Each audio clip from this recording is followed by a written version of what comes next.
Thank you so much, Tim. Hello, everyone. Just checking my screen is sharing. Okay, fantastic. So I'm going to present some work on developing language technologies for Australian Aboriginal English. I work for Google Research, and the talk I'm giving is actually a specific case study that involves a tech company building technology that aims to serve a minoritized community in a way that involves community participation and in ways that are culturally appropriate. So hopefully it's a nice complement to the previous talks.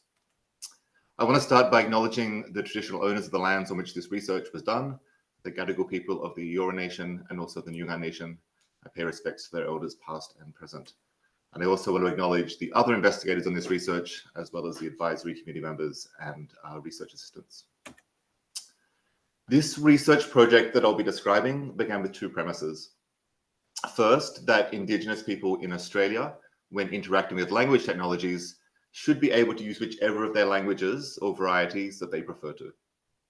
And second, that building technologies for Indigenous languages requires not just that we integrate participatory methods into the project, but also that we do so in ways that are culturally appropriate. Let me set some context.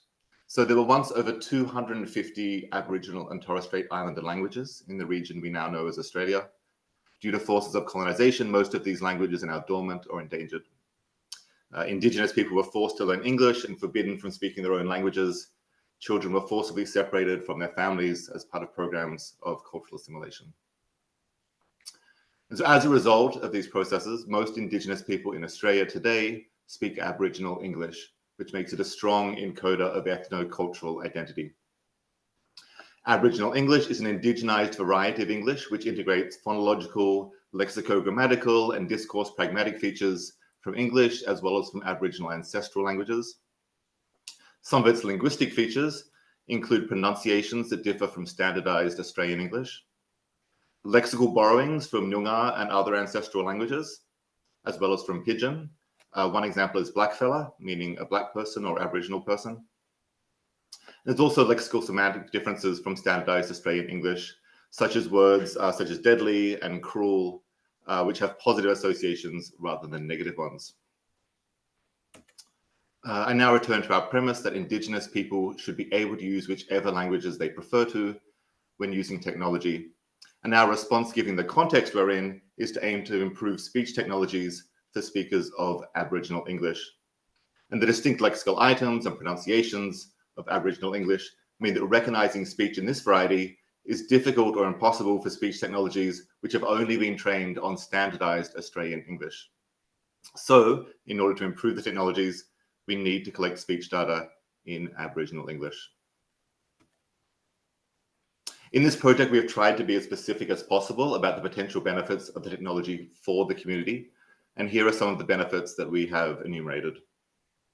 To support Aboriginal English speakers, to dictate messages or documents, to support Aboriginal English speakers in their interactions with virtual assistants and automated call centers. Also to support the reading of automatically transcribed voice messages, which were recorded in Aboriginal English, and supporting the closed captioning of platforms with Aboriginal English content, including video and audio. I now return to our second premise that building language technologies for Indigenous languages requires culturally appropriate modes of participation. And in response to this premise, we did three things. We set out to ensure culturally safe design and participation.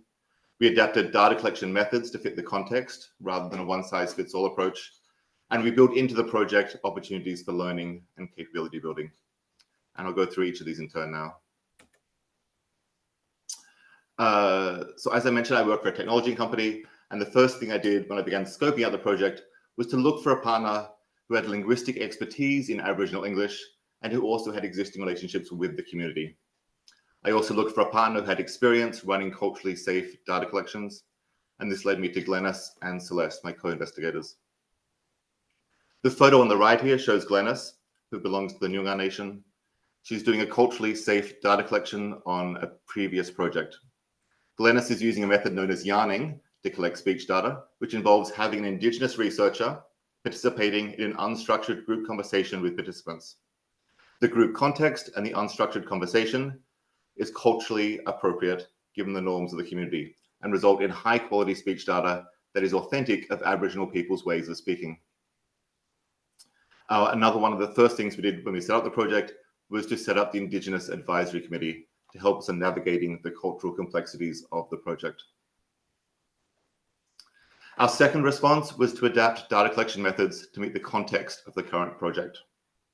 Although the yarning method that I just described on the previous slide was used on previous projects and has been shown to collect very authentic Aboriginal English, it is also liable to elicit stories about sensitive topics, especially those in Australia around dispossession, trauma, and potentially suicide.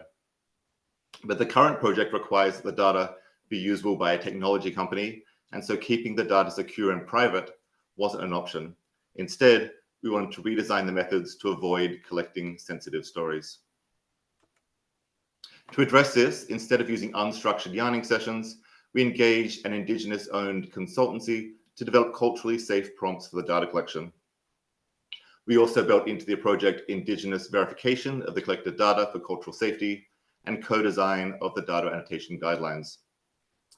We are also pursuing data governance frameworks, which give Indigenous people the power to decide how the data might be used in the future. I'll finish by mentioning our final response to the challenge of culturally appropriate participation, which was to build into the project opportunities for learning and capability building. We did this by employing Indigenous staff, not just in menial roles, but in roles that enable skill development. We did this by recognizing Indigenous knowledge and contributions in the project, including in ways that traditional academic establishments might not. And also by having team discussions on power dynamics, barriers, and social injustices relevant to the project. So thank you for listening, and please check out our paper, which is linked to on the Symposium website.